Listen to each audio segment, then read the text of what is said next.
These peace agreements. We see peace agreements all the time. We just saw it in Israel and Gaza. And what happened the next day? You had accusations. The hostages came home. That's what happened. You had accusations, though, that the peace agreement meant absolutely nothing, and you still had bloodshed the next day. And so, yeah, the hostages came home, Bakari. I am excited that the hostages came home. You said what happened? You said it's not worth the paper it's written on. We got the living hostages back. Does that not mean anything to you? No, but is there still bloodshed? Just give the man his due. Thank you for the hostages coming home. Is there still bloodshed going on? I had to scream at you to get it. No, you don't have to scream at me to get it. I mean, that's bullshit. I mean, I understand when they're Jewish hostages that come home, Scott. It's a good thing. I understand that. That's a good day. But if you can't recognize the bloodshed that's still going on, that's a problem. Yeah. In today's video, Bakari Sellers destroys Scott Jennings on Newsnight with Abby Phillip. This exchange gets intense fast because Bakari Sellers isn't just debating, he's exposing the gaps in Scott Jennings' defense of Donald Trump's foreign policy. While Scott Jennings tries to paint Trump's global track record as smooth and strategic, Bakari Sellers brings in the part that actually matters: the secret diplomacy, the mixed signals from Trump's own envoys, and how rushed peace deals mean nothing when violence keeps breaking out on the ground. It's one of those moments where talking points run out and the facts take over. So let's dive in and watch how Bakari Sellers shuts down Scott Jennings on Newsnight with Abby Phillip.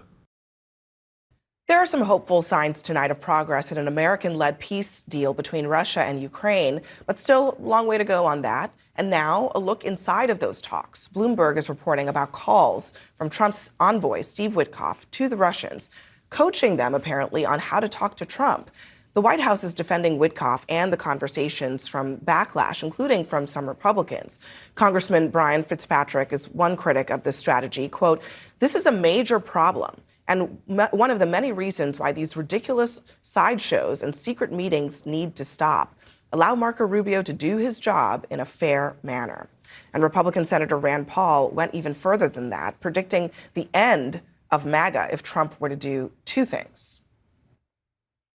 If he invades Venezuela or gives more money to Ukraine, his movement will dissolve.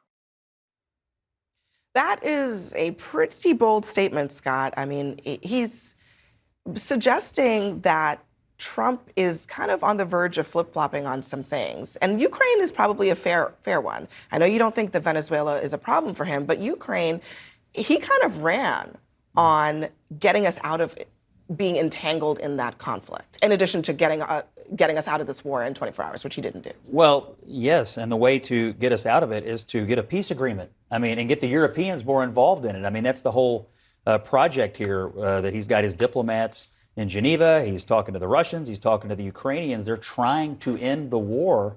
They're trying to stop the killing. They're trying to take off the table the prospect that we would have to give them any more military assistance. And so, look, I hope he succeeds. I pray every day for the killing to stop. He's had a great record of success on this around the world. This one has vexed him, and it's vexed Europe, and it's vexed the rest of the world. But if they can bring the killing to an end so that we're not having military conflict, that means we won't be sending military aid. Regarding Venezuela, I'll just say it to you again, the American people strongly support the President of the United States taking a stronger hand against narco-terrorists in our hemisphere.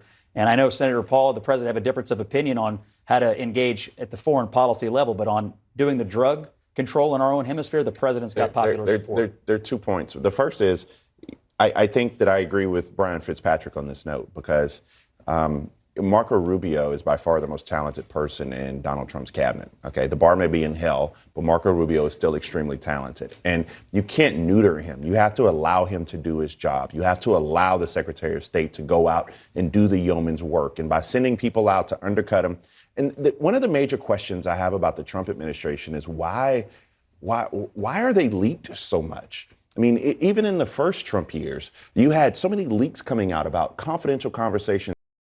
Abby Phillip and Bakari Sellers are tapping into something Scott Jennings keeps glossing over: the real-world consequences of Trump's foreign policy freelancing. And honestly, when you look at the bigger picture, their concerns hold up. For example, Scott Jennings frames these back-channel talks as just peace efforts, but that ignores how dangerous informal, unauthorized diplomacy can be. History shows this. From Iran-Contra to Michael Flynn's private calls during the transition, shadow negotiations often undermine the State Department, confuse allies, and embolden adversaries. That's not a partisan take. National security experts across Republican and Democratic administrations have warned about this for decades. And when Bakari Sellers talks about Marco Rubio getting sidelined, that's not an exaggeration. Rubio chairs major foreign policy committees. Under any normal administration, he'd be central to Ukraine, Venezuela, and Russia strategy. But Trump repeatedly bypasses his own diplomatic leadership, preferring personal envoys and loyalists with little experience. That's why so many GOP lawmakers, not just Fitzpatrick, worry about transparency. Even Senator Mitt Romney said back channels like this lack oversight and can compromise U.S. credibility. And on Venezuela, Abby Phillip is right to push back. Public polling shows Americans care about national security, yes, but there's almost zero support for military involvement in Venezuela. A 2023 Chicago Council survey found that only 22% of Americans support using force there, and the idea that intervention weakens drug trafficking. The DEA's own reports say the opposite. Instability makes cartels stronger. So when Abby Phillip and Bakari Sellers challenge Scott Jennings, it's not ideological, it's grounded in precedent, data, and the simple fact that foreign policy can't be run like a private phone call club. Which Well, this was definitely an inside job to try to knife we know Whitmer, that. for And, sure. and my last point is Venezuela is kind of the red herring that I hope more people more American public pay attention to, because it's not just bombing drug runners or droning drug runners. You actually have warships that are just on the coastline. Why? That's the question. There's been a military buildup in the Caribbean, and that is the part that's not about drugs, despite what Scott's saying. It's about something that at Wait, least I disagree. they're not telling us what it's really about. I disagree. Yeah. It is about Hold drugs. on. Maduro is a drug lord. You don't need warships in the Caribbean to use drones to take out fish boats whether they're full of drugs or not. So there's something else going on here that they're not being transparent on. But let's put that aside for just a second. On the Witkoff thing, what do you think about these conversations? I mean, some of these were basically saying, let me read one excerpt where he says, Yuri, here's what I would do. My recommendation, Yuri says, yes, please. I would make the call and reiterate that you congratulate the president on the Gaza achievement, that you supported it, that you respected, that he's a man of peace, and that you're really glad to see it happen. So I would say that. I think from that, it's going to be a really good call. And he says, okay, my friend, I think that very point our leaders could discuss. Hey, Steve, I agree with you that he will congratulate. He will say that Mr. Trump is a real peace man, and so that's what he will say. So do you think it's okay to be coaching the Russians and how to deal with Trump to try to get some kind of outcome? I would never say yes to coaching the Russians, but I think he's setting up a good call, just as he said in there. There was no strategic information in there. You know, it's not like this guy's a spy or something. And I'm a little surprised to hear Bakari's comment about the leaks. I actually think if you compare this year to the first year of the first Trump administration, this is Agreed. this is But day and night.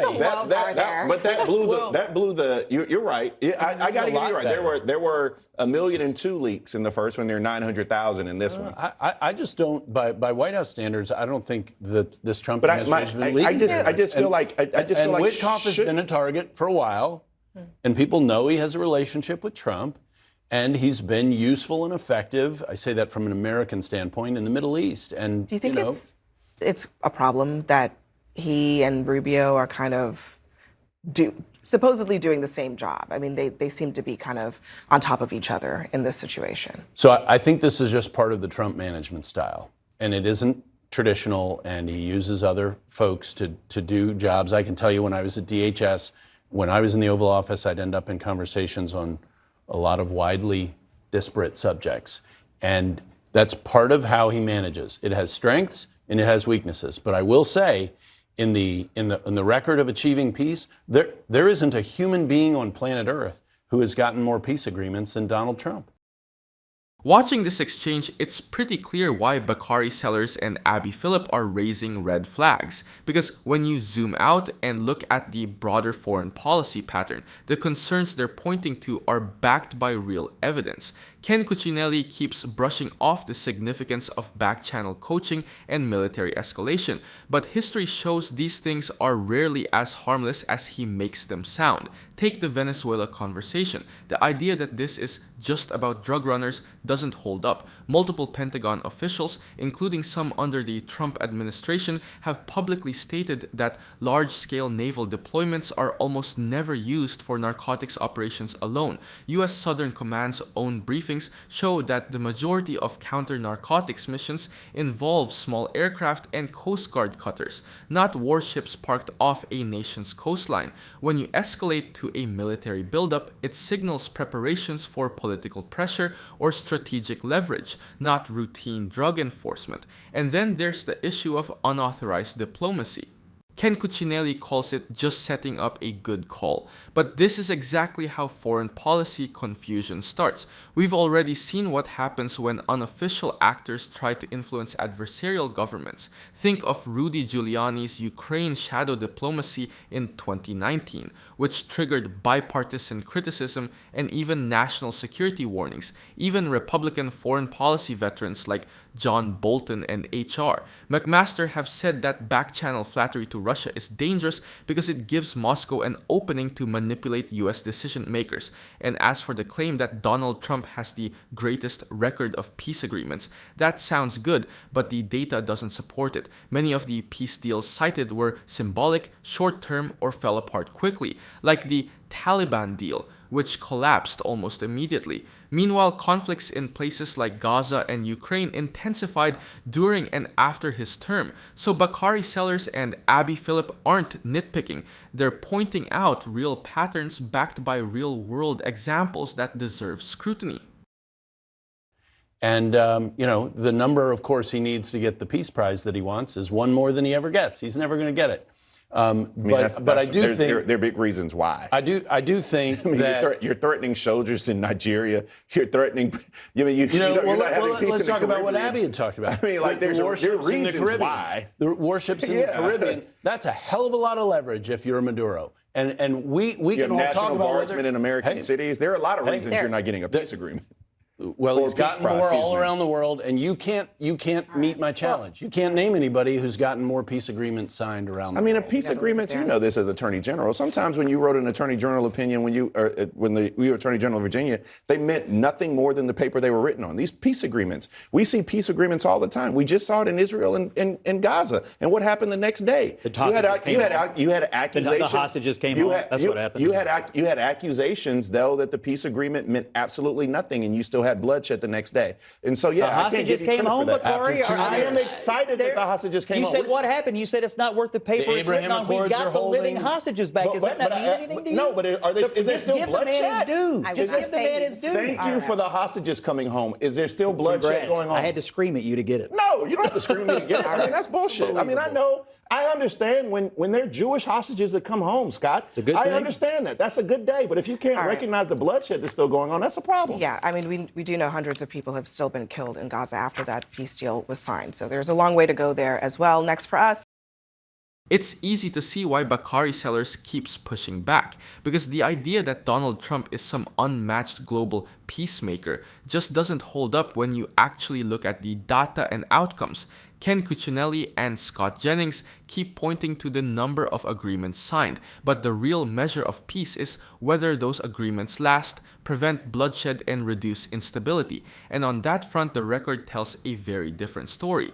Take the Middle East, for example. While Trump's allies hyped the Abraham Accords, multiple independent analyses, including from the International Crisis Group and RAND, show that these were largely diplomatic normalization deals between countries that weren't at war to begin with. They didn't stop hostilities. They just reshuffled alliances. Meanwhile, violence in Gaza and the West Bank surged during and after Trump's term, with civilian casualties climbing year over year. A peace agreement that coexists with rising conflict isn't peace, it's paperwork.